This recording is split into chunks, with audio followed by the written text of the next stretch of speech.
तो ये तो मोदी जी सरकार चलाने नहीं आए हैं, मुसलमानों के मुफ्ती हो गए हैं। हम नमाज पढ़ते हैं पश्चिम की तरफ, काबा की तरफ। अब मोदी जी तय करेंगे कि हमको काशी की तरफ पढ़ना है कि काबा की तरफ कि अजमेर की तरफ पढ़ना है, वो तय करेंगे।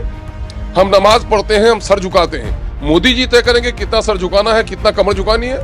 कि दूसरे की संपत्ति पर और सरकारी संपत्ति पर मस्जिद बन ही नहीं सकती है। जब भी मस्जिद बनेगी तो वो मुसलमानों की संपत्ति पर बनेगी, और वो जब तक ईश्वर के नाम से वक्फ नहीं कर दिया जाए तो मस्जिद नहीं कहलाएगी। इमाम बाड़े पर कब्जा है ना।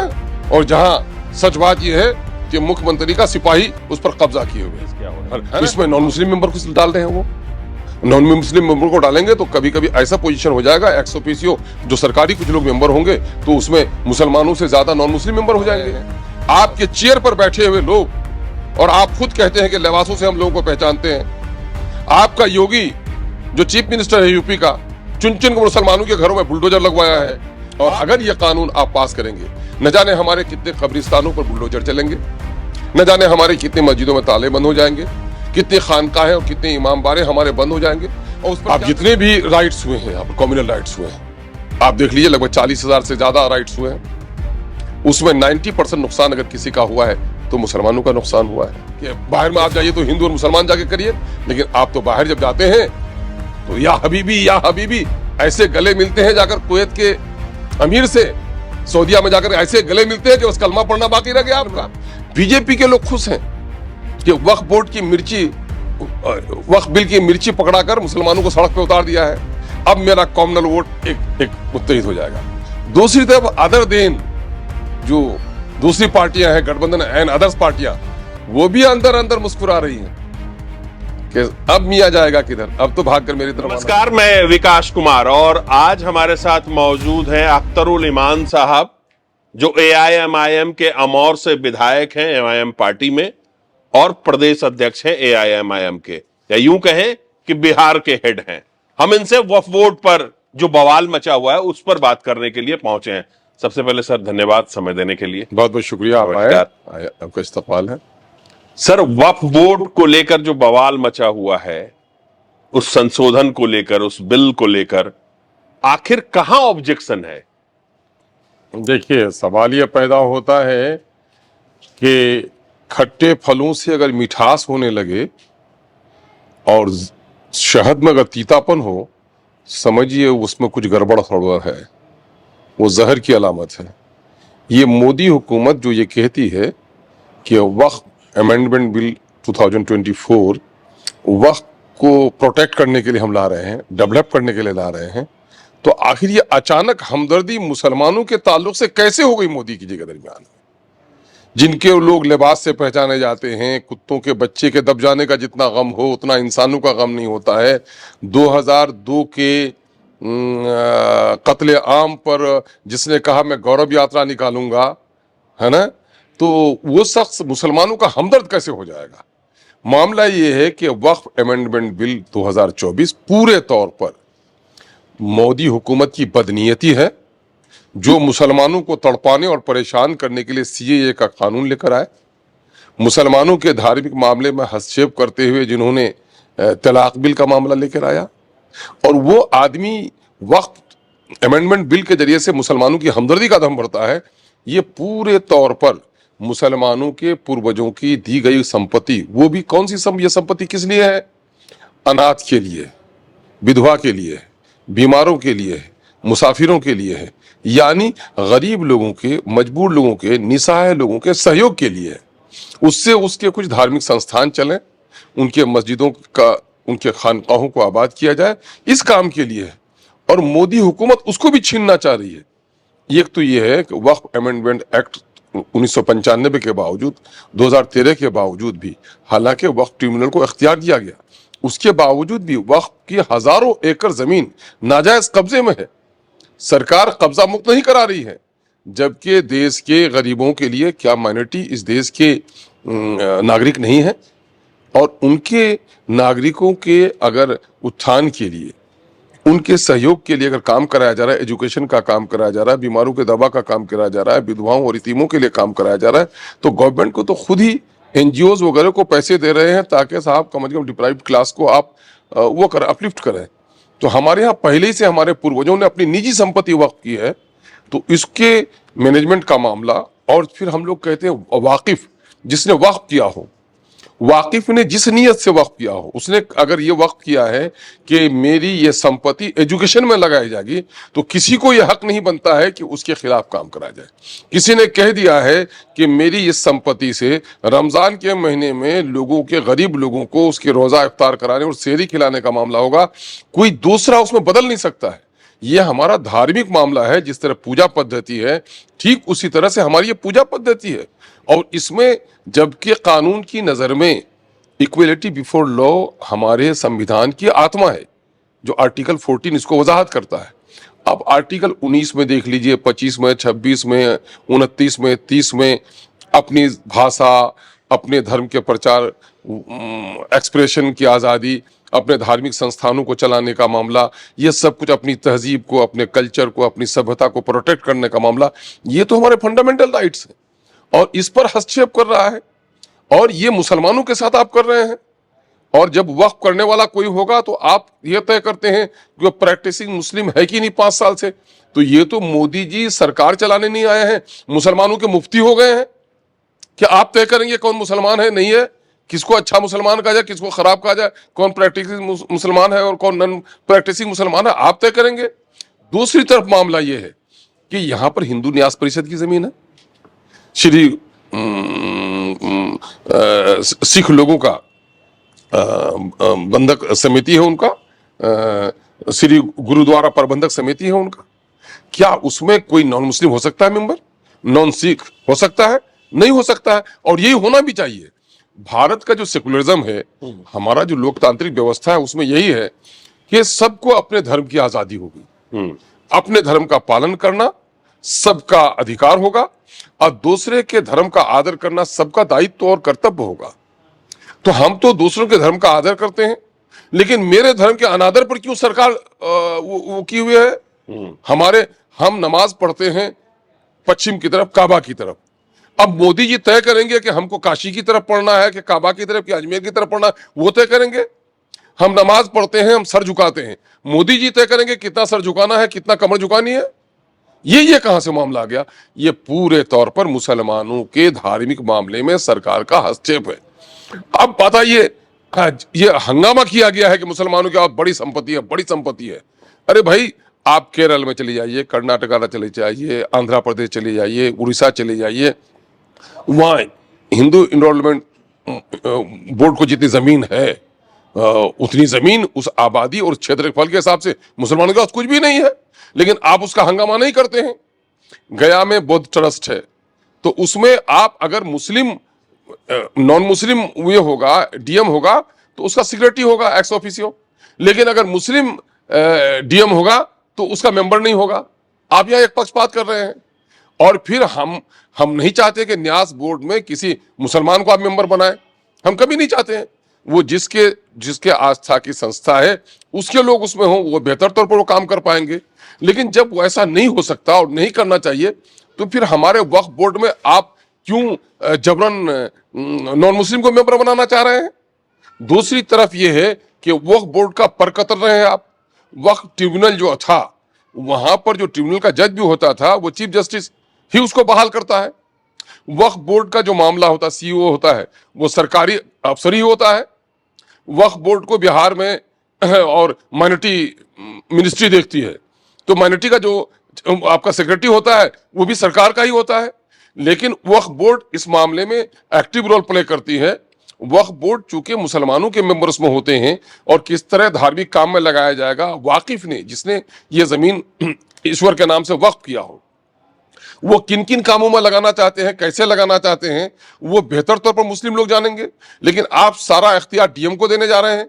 डीएम के पास तो काम का इतना ही बोझ होता है कि वो तो सही तौर पर अपना रूटीन वर्क नहीं कर पाते हैं, उस पर ये सारा मामला थोप रहे हैं, और फिर डीएम आपके इशारे पर काम करेगा। और एक बड़ा मसला है हमारे पास कि वक्फ पर तो बहुत सारा डीड है, वक्फ बाई यूजर है ना, बहुत सारे पुराने कागजात नहीं है, लेकिन कई 100 सालों से मंदिर बने हुए हैं, मस्जिद बने हुए हैं, खानकाहें बनी हुई हैं, उसका आप पेपर तलाश कर रहे हैं। भाई, मेरा पोजीशन ही आप ये कर रहे हैं कि 11 साल 12 साल तक किसी जमीन पर किसी का कब्जा हो तो आप उसको कब्जा दिला रहे हैं। और यहाँ 1100 साल से अगर हमारा कब्जा है तो उसके लिए आप पेपर की बात कर रहे हैं हमसे, तो ये तो बड़ी अजीब सी बात है। अगर यही मामला दूसरे लोगों के धर्म स्थलों के बारे में किया जाए, क्या दे सकेंगे पेपर? और हमारे यहां तो यह बाकायदा कानून बना हुआ है कि दूसरे की संपत्ति पर और सरकारी संपत्ति पर मस्जिद बन ही नहीं सकती है। जब भी मस्जिद बनेगी तो वो मुसलमानों की संपत्ति पर बनेगी, और वो जब तक ईश्वर के नाम से वक्फ नहीं कर दिया जाए तो मस्जिद नहीं कहलाएगी। तो वक्फ का मामला तो शुरू दिन से हमारे यहाँ है, प्रोफेट मोहम्मद सल्लल्लाहु अलैहि वसल्लम के जमाने से है। मस्जिद नबी बनी मक्का के बाद, जो मस्जिद बनी नबी, तो वो वक्फ की गई। तो हमारे यहाँ तो वक्फ का सिलसिला शुरू से है। दुनिया ने सीखा है हमसे कि गरीबों की, अनाथों की, मजबूरों की मदद करने के लिए निजी संपत्ति को लोग ईश्वर के नाम से वक्फ करते हैं, ताकि संसार के गरीब और बेवा यतीमों की मदद की जाए। ये काम हम चला रहे हैं, उसमें कुछ त्रुटि है तो आप हमें सपोर्ट कीजिए। आप सरकारी जमीन पर कोई कब्जा हो तो आप बाई फोर्स से हटा देते हैं, जब आप ये जान रहे हैं कि वक्फ की प्रॉपर्टी है। सरकार हटाने में कहीं दिलचस्पी नहीं दिखाती।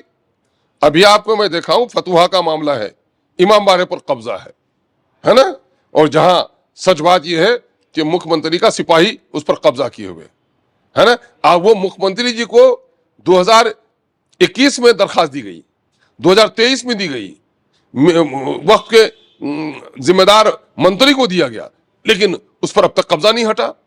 और ऐसी हजारों संपत्तियां बिहार में भी हैं और पूरे देश में हैं, वक्त पर दूसरे लोग कब्जा किए हुए हैं। ये पूरे तौर पर सरकार इसमें अपना हस्तक्षेप करके, इस कानून को तब्दील करके वक्फ की संपत्ति को लूटना चाहती है और खाना जंगी पैदा करना चाह रही है। असल इसका मंशा ये है, ये सारे तुरुप के पत्ते खेल चुके हैं, है ना। एक मरतबा खून बहा, गद्दी पर बैठे हैं। बाबरी मस्जिद के जरिए से इसने कहा उछाल आएगा, लेकिन राम मंदिर बनने के बाद भी इस देश में राम भक्त हैं जो शांति चाहते हैं, और ये नाम के नाम पर उन्माद फैलाते हैं।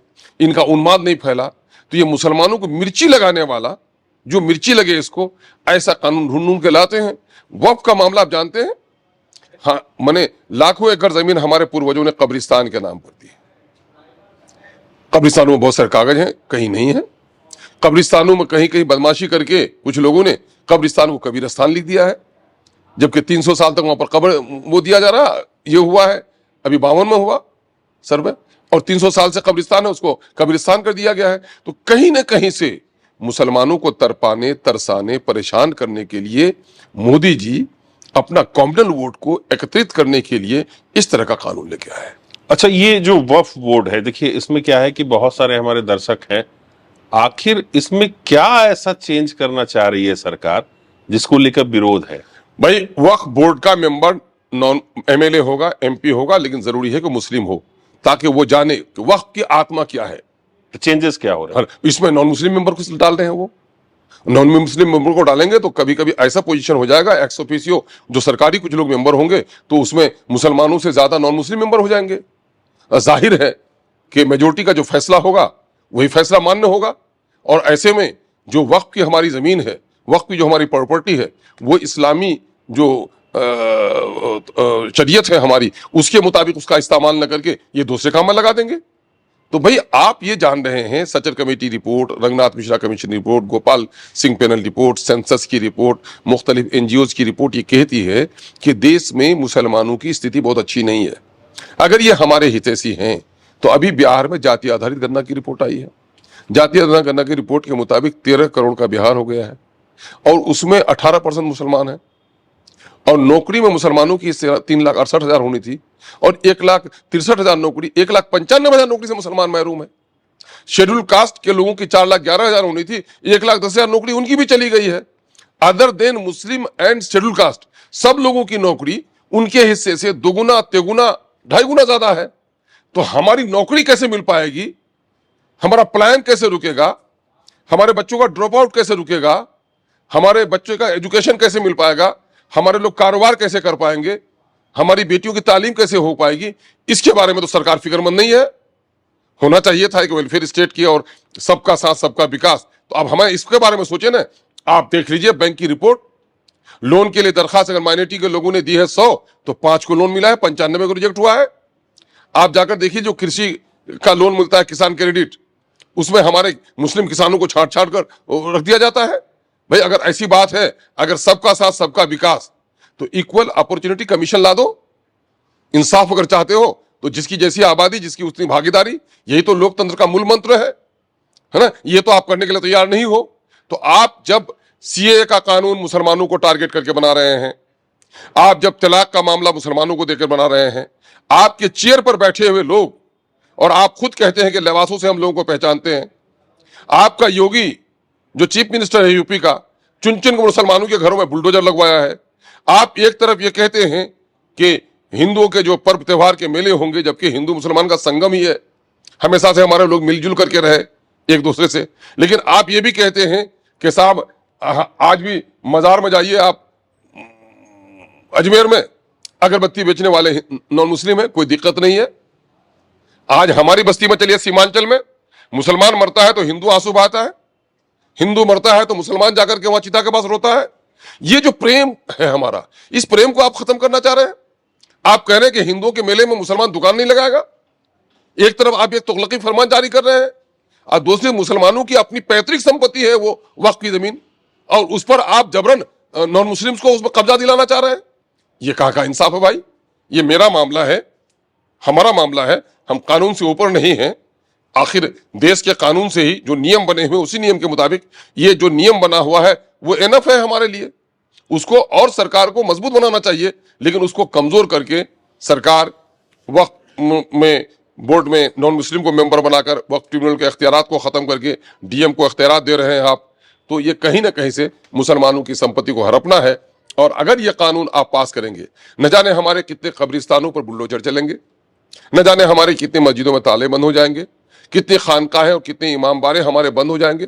और उस पर क्या करेगा इंसान? तख्त ताज को बेच डालता है, लेकिन अपने धार्मिक मामले से समझौता नहीं करता है। एक आदमी कटोरा लेके भीख मांगने आता है, बदन पे कपड़े नहीं है, रोटी के लिए तरस रहा है, उसे कहो कि तुम अपना धर्म बदल दो, वो मर जाना चाहेगा गैरतमंद है तो, लेकिन अपने धर्म का सौदा नहीं करेगा। तो मामला यह है कि आप, दूसरी बात यह होगी कि आप हमारी जमीन में झगड़ा लगाएंगे, तो ये हिंदू मुसलमान सिख ईसाई जो बरसों से आपस में हम लोग मेल मिलाप के साथ रह रहे हैं, आप लड़ाना चाहते हैं, यानी सिविल वार पैदा करना चाह रहे हैं आप। तो ये कहाँ का इंसाफ है। इसलिए हमारे जो स्कॉलर्स हैं, हमारे जो धार्मिक संगठनों के जिम्मेदार हैं, सब लोगों ने मिलकर तय किया है कि भारत में आप जितने भी राइट्स हुए हैं, यहाँ पर कम्युनल राइट्स हुए हैं, आप देख लीजिए लगभग 40,000 से ज्यादा राइट्स हुए हैं, उसमें 90% नुकसान अगर किसी का हुआ है तो मुसलमानों का नुकसान हुआ है। तो आप हमारे लिए, हमारे प्रोटेक्शन के लिए तो आप कानून नहीं बना रहे हैं। जितने भी लोग गिरफ्तार हुए हैं आज, उसमें देख लीजिए बेकसूर नौजवानों की 12-12 साल तक टाटा में, पोटा में गिरफ्तार रहे और निकले हैं, उस पर कोई इल्जाम साबित नहीं हो सका है। तो हमारे साथ तो जुल्म हो रहा है ना। अभी सीएए, अरे भाई माँ बाप, माँ से मोहब्बत करता है बच्चा, दूध नहीं पिलाती है तो माँ खिलौना बच्चा तोड़ देता है, क्रॉकरी के बर्तन तोड़ देता है, माँ का दामन खींचने लगता है। तो भाई सरकार आप हैं और हम इस देश के नागरिक हैं, तो हम तो अपनी फरियाद आपसे करेंगे, लेकिन आप हमारी फरियाद सुनने के बजाय आप हमें जहर दे रहे हो, तो ये कहाँ का इंसाफ। अच्छा, मुसलमानों के हितैषी बनते हैं नीतीश कुमार, लेकिन उनकी पार्टी जेडीयू ने अभी तक कोई स्टैंड क्लियर नहीं किया। गलत बात है, गलत बात है। आप किस गलत फहमी में है? मुसलमानों के हितैषी बनते हैं। अगर हिंदू मुसलमानों के दरमियान में दड़ाव किसी ने पैदा किया है तो हमारे आरएसएस के लोगों ने किया है। आरएसएस की शाखाओं की तादाद नीतीश कुमार के आने के बाद गांव-गांव तक पहुंच गई है, मुसलमानों के हितैषी हैं। सीएए में नीतीश कुमार ने साथ दिया मोदी का, मुसलमानों के हितैषी हैं। तलाक बिल में साथ दिया, मुसलमानों के हितैषी हैं। मुसलमानों को बिहार में नौकरी नहीं मिली और आज तक नीतीश कुमार चुप्पी साधे हुए, मुसलमानों के हितैषी हैं। सीमांचल का इलाका सबसे पिछड़ा है, सीमांचल के डेवलपमेंट के लिए कोई काम नहीं किया, ये मुसलमानों के हितैषी हैं। उर्दू को हाई स्कूल में पढ़ाई हो रही थी, उर्दू के संस्थानों को इसने बंद करा दिया, उर्दू के टीचरों को बहाल करना बंद कर दिया, ये मुसलमानों के हितैषी हैं। ये दरअसल बार्गेन करने के लिए अपने आप को छवि बना के ऐसा रखते हैं ताकि बीजेपी मुझको प्रेशर करे तो मैं दूसरे गठबंधन की तरफ चले जाऊं। ये है कवाकिब नजर आते हैं कुछ। एक बड़ी कलीम आजिज साहब बिहार के बड़े विद्वान शायर थे, उसने कहा दामन पे कोई छीट न खंजर पे कोई दाग है, तुम कत्ल करो हो कि करामात करो हो।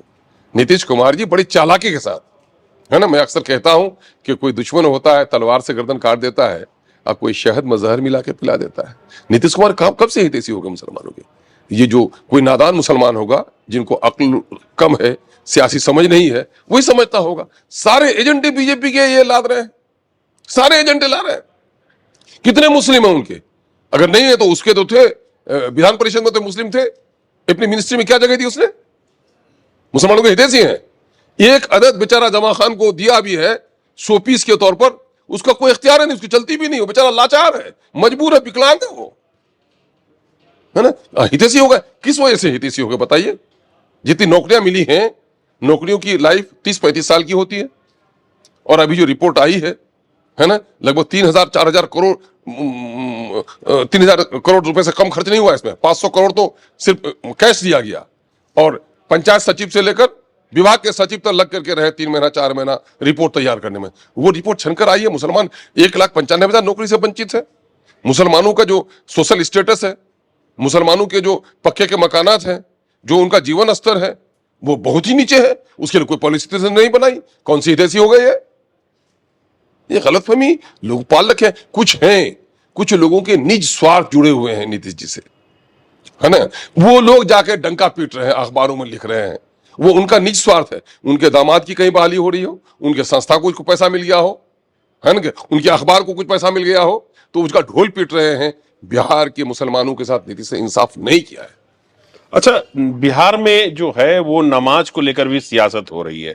अभी हालिया बयान एक मिनिस्टर के, बीजेपी के मिनिस्टर नीरज कुमार का आया कि मुसलमान लोग सड़क पर नमाज पढ़ते हैं, जाके कब्रिस्तान में पढ़े, मदरसा में पढ़े, मस्जिद में पढ़े। देखिए, बयान ये आया। होली के समय भी आया हुआ था एक बयान की 52 जुम्मा होता है, तो एक जुम्मा नहीं पढ़ेंगे तो क्या होगा, हमारा होली त्योहार है। आप ये बात बताइए तो, दूसरे के, हमारे पूर्वजों ने, हमारे बाप दादाओं ने, हमारे धार्मिक लोगों ने यही सिखाया हमको कि दूसरे के धर्म का आदर करो, अपने धर्म का पालन करो, है ना। आज चलिए पूरे देश में फिरिए आप, हिंदुओं के जमीन में मुसलमान जलसा कराता है, और मुसलमानों की जमीन में हिंदू भजन कीर्तन कराता है। अभी मेरे यहां सत्संग में परसों रहूंगा, मैं खुद जाऊंगा, मुझे मेहमान बनाया है लोगों ने। हम लोग तो श्रद्धा के साथ जाते हैं। ये सिर्फ, और एक आम गली का कोई वर्कर, आरएसएस का कोई वर्कर, बीजेपी का कोई वर्कर इस तरह की भाषा बोलता तो कोई बात नहीं। जिन लोगों ने द्वेष से ऊपर उठकर सबके साथ एक साथ बर्ताव करने का हलफ लिया हो, मंत्री होकर के, एक बार तो हलफ लिया उसने एमएलए की हैसियत से, दोबारा हलफ लिया सरकार की मंत्री की हैसियत से, और जब मुसलमानों के पास सामने में इतनी घृणित विचारधारा रखता हो, क्या सरकारी कुर्सी पर बैठने के लायक है वो आदमी? ये बिल्कुल मैंने, सरकार, मंत्री मीन सरकार, और ये बयान उसकी जबान से शोभा देता है क्या? गली के एक उचक्के वर्कर की तो भाषा हो सकती है, चाहे हिंदू हो या मुसलमान हो, इस किस्म की उन्मादी, लेकिन सरकार के एक मंत्री की सिर्फ भाषा हो सकती है, तो गवर्नर को तो सुमोटो नोटिस लेना चाहिए कि ऐसे लोग मंत्री बनने के लायक नहीं है। अगर जैसा कि आप कहते हैं कि हितैषी हैं, तो नीतीश कुमार को चाहिए कि ऐसे लोगों को मंत्रालय से हटा दे। मैं नहीं जानता एबीसी कौन क्या बोलता है, लेकिन जो लोग किसी समुदाय के बारे में इस तरह का द्वेष पाल के रखते हो सीने में, वो कभी उस समुदाय के लिए काम कर सकते हैं क्या? नहीं कर सकते, कभी नहीं कर सकते। इस तरह की बयानबाजी नहीं होनी चाहिए। भाई, धर्म का मामला है। अब हमारे हिंदू भाइयों का बहुत सारा धर्म का पूजा होता है, उनका महिलाएं निकलती हैं, कलश यात्रा लेकर के निकलती हैं, कभी मूर्तियों के विसर्जन के लिए निकलते हैं। हम उसको सम्मान की दृष्टि से देखते हैं। उनका धर्म कहता है वो जाए, आप उनके सड़क पर वो जाए, उनकी वजह से जाम लग जाए, हम उसको बर्दाश्त करते हैं, कोई दिक्कत नहीं होती, वो धार्मिक काम है। लेकिन नमाज तो 5 मिनट का काम होता है और उस पर कर रहे हैं। हालांकि हम लोग जो विचारधारा रखते हैं, हम लोग खुद मुस्लिम सोसाइटी में बात कहते हैं कि सड़कों पे नमाज पढ़ना हमारे लिए मुनासिब नहीं है। सड़क लोगों की आवाजाही की जगह है। कभी कभी अलविदा जुमा में साल भर एक बार कभी कभी ऐसा मौका आ जाता है, उस पर भी हमारे जो विद्वान है, धार्मिक विद्वान है, वो हमेशा रोकते हैं इससे कि भाई नहीं, एक मस्जिद में नहीं होता 2 बार 3 बार नमाज पढ़ो, लेकिन सड़क को नहीं। सड़क को बीजेपी के भय से नहीं, ये इस्लामी तालीमात का हिस्सा है कि तुम ऐसी जगह पर जो लोगों के आवाजाही का हो, सड़क पर सामान मत रखो कुसादा, सड़क को बिल्कुल फैलाओ, सड़क को सिकुड़ने मत दो। ये हमारा धार्मिक पाठ है ये। कहीं कहीं लेकिन अब वो होता है 5 मिनट की नमाज होती है, कोई दुकान बंद किया, कुछ किया, अगर जगह नहीं मिल पाई तो आके शामिल हो गया गलती से। अब उस पर इस तरह की बात करके तो ये समाज को तोड़ने वाला है, जोड़ने वाला है? बताइए आप, क्या इस तरह समाज चल सकता है? इस तरह समाज चल सकता है? क्या कदम कदम पर आप बोलेंगे कि मेरा जूता सीने वाला मुसलमान था कि हिंदू, मेरे कपड़े सीने वाले हिंदू थे कि मुसलमान, सर पे जो तेल लगाया हूं कि हिंदू बनाया है कि मुसलमान? इस तरह तो आदमी जंगलों में रह सकता है। जंगलों का जानवर भी जब भूख लगती है तभी किसी का को आहार कर बनाता है, वो शिकार करता है। लेकिन इंसानों की बस्ती में ऐसे दरिंदे हमारे हो गए हैं कि न उनका पेट भरता है न उनकी जेब भरती है ना, है ना। माने ऐसी अभिलाषाएं लोगों ने पाल ली हैं, ख्याति प्राप्ति की, सत्ता के प्राप्ति की, दौलत के प्राप्ति के लिए, कि उन्माद इंसानों का खून बहा के भी सत्ता मिल जाए, इंसानों का खून बहा के भी उनके पेट भर जाए, इंसानों का खून बहा करके भी उनको शोहरत मिल जाए, ये सब कुछ करने के लिए तैयार है। ये देश के लिए बड़ा नुकसानदेह पहलू है। इससे देश किधर जा रहा है? हम अपनी नई नस्लों को किधर भेज रहे हैं? मैं दावे के साथ कहता हूं कि हम लोग प्राइमरी से लेकर कॉलेज तक जो पढ़े, हिंदू मुस्लिम साथियों में आज भी जो दोस्ती है, हमारे बच्चों को वो नहीं मिल पा रहा है। स्कूलों में एक दूसरे के अलगाव के साथ बच्चे देख रहे हैं। भारत किधर को जा रहा है? मैंने कल ही भाषण में कहा था कि हम ही से रंगे गुलिस्तां, हम ही से रंगे चमन, हम ही को नज्म गुलिस्तां पे इख्तियार नहीं। देश के लिए हमारे पूर्वजों ने जो खून बहाया है, जलियांवाला बाग में जाकर के हमारे लोगों का नाम देख लो, तुम्हारे लोग उतने नहीं होंगे। यही मैं सीमांचल का रहने वाला हूं। अररिया, पूर्णिया, कटिहार, किशनगंज की जो आबादी देख रहे हैं, वो पट्टी अगर उस वक्त चाहते हम करवट बदलते तो हम पाकिस्तान में चले जाते। लेकिन भला हो हमारे पूर्वजों का कि उस वक्त तो पाकिस्तान का दो टुकड़ा हो गया था बनते वक्त ही। अगर सीमांचल का टुकड़ा चला जाता तो भारत भी दो टुकड़ा हो जाता, आसाम और भारत का जुड़ाव नहीं रहता। लेकिन भारत को हमने अखंड भारत बनाने में हमने योगदान दिया है ना। और हम भारत की जमीन से हम मोहब्बत करते हैं और हमको आप दुश्मन समझते हैं सिर्फ उन्माद फैलाकर राजनीति करने के लिए। ये कहीं से मुनासिब नहीं है, देश के हित में नहीं है। बल्कि देश तो क्या, हमारी आइंदा की नस्लों के लिए बड़ा नुकसान होगा। आइंदा की नस्लों के नुकसान होगा। क्या आप पूछ पूछ के जाएंगे, विदेश जाएंगे कि कहां हिंदू रहता है, कहां मुसलमान रहता है? क्या ऐसा मुमकिन है? हम तो कभी नहीं कहते कि बाहर में आप जाइए तो हिंदू और मुसलमान जाके करिए। लेकिन आप तो बाहर जब जाते हैं तो या हबीबी ऐसे गले मिलते हैं जाकर कुवैत के अमीर से, सऊदिया में जाकर ऐसे गले मिलते हैं कि बस कलमा पढ़ना बाकी रह गया आपका। लेकिन वही जब यहां आते हैं तो मुसलमान आपको दुश्मन लगते हैं। तो ये दोहरा चरित्र हमारे राजनेताओं का नहीं होना चाहिए। राजनीति सत्ता प्राप्ति के लिए आप भले ही जरा सा इधर उधर कर लीजिए, लेकिन जब सत्ता में जब चले जाए, है ना, तो गंभीर होना चाहिए। आपको सबके साथ न्याय एक साथ समान करना चाहिए। एक समान अगर न्याय नहीं करते, सूरज निकलता है, धर्म नहीं पूछता, अमीर गरीब सबके घरों में रोशनी देता है। एक चांद चमकता है राजा के दालानों में, गरीब की झोपड़ी में भी। अगर जो सत्ता जिनके हाथ में हो, उनको सबके साथ समान व्यवहार करना चाहिए। लेकिन मोदी ने जो पाठ पढ़ाया है लोगों को, और अब तक जिधर वो कदम बढ़ा रहे हैं, वो मुसलमानों को बहुत ही हीन भाव से वो देख रहे हैं, हीन विचारों से देख रहे हैं। उस तरह नॉर्थ ईस्ट में भी उसने किया जो कुछ वो कर रहे हैं, मणिपुर में किया है। तो ये अच्छा तरीका नहीं है। अरे भाई, इस देश में तो हम लोग अक्सर कहते हैं शक्ति भी, सुख भी, शांति भी भक्तों के गीत में है। इस देश के लोगों को रहना है तो मुक्ति प्रीत में है, मोहब्बत में है, इंसाफ में है। इंसाफ कायम करो। चोर, लोफर, शराबी कोई भी हो, वो समाज को नुकसान पहुंचाना है, उसका धर्म मत पूछो, उसके चरित्र की बुनियाद पर इंसाफ करो, मत देखो। अगर तुमने ये काम नहीं किया, तुमने जाति देखकर चोरों के साथ इंसाफ किया, शराबियों के साथ, बेईमानों के साथ इंसाफ किया, रिश्वतखोरों के साथ इंसाफ किया, तो आज तो भले ही किसी का नुकसान हो, कल आपका भी नुकसान हो।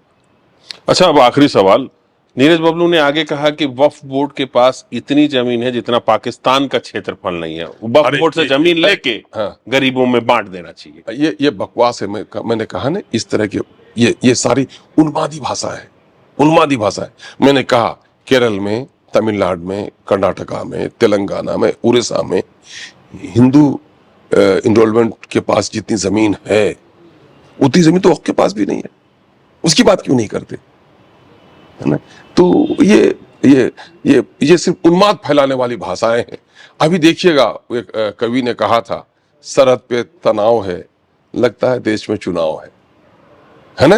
ये सारे लोग इस किस्म की भाषाओं का मामला। अभी तो गरीब मुसलमान बेचारा बहुत परेशान है दोनों तरफ से। अक्सर मैं कहता हूं, लौकी पे गिरे चाकू तो कटे क्या? लौकी। और चाकू पर गिरे लौकी तो कटे कौन? लौकी। हर हाल में बीजेपी के लोग खुश हैं कि वक्फ बोर्ड की मिर्ची, वक्फ बिल की मिर्ची पकड़ाकर मुसलमानों को सड़क पे उतार दिया है। अब मेरा कॉमनल वोट एक मुत्तहिद हो जाएगा। दूसरी तरफ अदर देन जो दूसरी पार्टियां हैं गठबंधन एंड अदर्स पार्टियां, वो भी अंदर अंदर मुस्कुरा रही हैं कि अब मियां जाएगा किधर, अब तो भागकर मेरी तरफ आना है। तो दोनों तरफ से मुसलमानों को नुकसान। आज न जाने क्यों, क्या एक दुल्हन बहुत खूबसूरत हो, हमारे सर सैयद अहमद खान ने कहा था, मौलाना आजाद ने कहा था कि आसमान की बत्तियों पर एक फरिश्ता उतर कर आए और कहे कि हिंदू मुस्लिम दोस्ती को खत्म कर दो, मैं देश को आजाद कर दूंगा, तो मैं ऐसी आजादी का परवाना लेने के लिए तैयार नहीं रहूंगा। हमें आजादी देर से मिले, हमारे देश का नुकसान होगा, लेकिन हिंदू और मुसलमानों के दरमियान में उन्माद हो जाए तो हमारी नस्लों का नुकसान होगा। हम अपनी नस्लों का नुकसान नहीं कर सकते। यही कहा था अंजुमन इस्लामिया में भी सर सैयद अली खान ने कि हिंदुस्तान एक खूबसूरत दुल्हन की तरह है, हिंदू और मुसलमान दोनों उसकी रसीली आंखें हैं, किसी एक आंख को तोड़ दोगे तो हमारी दुल्हन कानी हो जाएगी, भेंगनी हो जाएगी। आप इस देश को अगर ऊपर उठाना चाहते हैं, भारत को अखंड बनाने में हमारे पूर्वजों ने जो प्रयास किया है, जो बलिदान दिया है, अगर आप ऊपर उठाना चाहते हैं, हिंदू मुस्लिम सिख ईसाई अगड़े पिछड़े को जब तक समान दृष्टि से और इंसाफ को स्थापित नहीं कीजिएगा, भारत महान नहीं हो सकता है। मैं अक्सर कहता हूं, भारत माँ कहते हैं आप, आदर करता हूं मैं आपका, भारत सिर्फ कनकन का नाम नहीं है, भारत जन जन का नाम है। हर माँ ये चाहती है कि बेटा से बच्चों से प्रेम करती है माँ, लेकिन कमजोर बच्चे से ज्यादा प्रेम करती है। और माँ ये चाहती है कि मेरा जो सुखी संपन्न और शक्तिमान बेटा है मेरे कमजोर बेटे की सहायता करे। जब कमजोर भाई को कोई धक्का मारता है तो भाई को धक्का नहीं मारता है, माँ के आत्मा को आघात पहुंचाता है।